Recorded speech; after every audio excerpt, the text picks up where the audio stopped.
এই ছোট্ট ভিডিওতে ছোট্ট করে আমাদের গতিদানব এবং বর্তমানে বিশ্ব ক্রিকেটে হট কেকে পরিণত হওয়া নাহিদ রানাকে নিয়ে কিছু কথা বলতে চাই।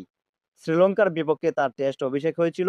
তখন আমি তাকে দেখে ভেবেছিলাম তিনি হয়তোবা আন্তর্জাতিক পর্যায়ে সার্ভাইভ করতে পারবেন না, টিকতে পারবেন না।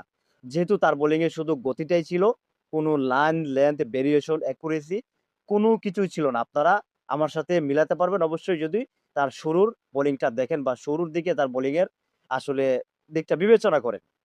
কিন্তু বর্তমানে আমাকে এবং হাজার, হাজার, কোটি, কোটি, লাখ, লাখ ভক্ত সমর্থকদেরকে অবাক করে দিয়ে, ভুল প্রমাণ করে দিয়ে নাহিদ রানা দেখেন কোথায় পৌঁছে গেল।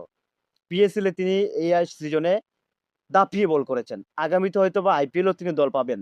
কারণ তিনি যেই ফর্মে আছেন অবশ্যই আইপিএল এর ফ্র্যাঞ্চাইজি গুলো তাকে নিতে চাইবে। আন্তর্জাতিক পর্যায়ে, আন্তর্জাতিক ক্রিকেটে ওয়ান ডে বলি, টেস্ট বলি, আপনি চিন্তা করে দেখেন তিনি কোথায় চলে গেছেন।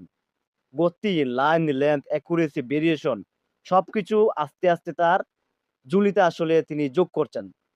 বাংলাদেশের একটা রত্ন ভাই নাহিদ রানা।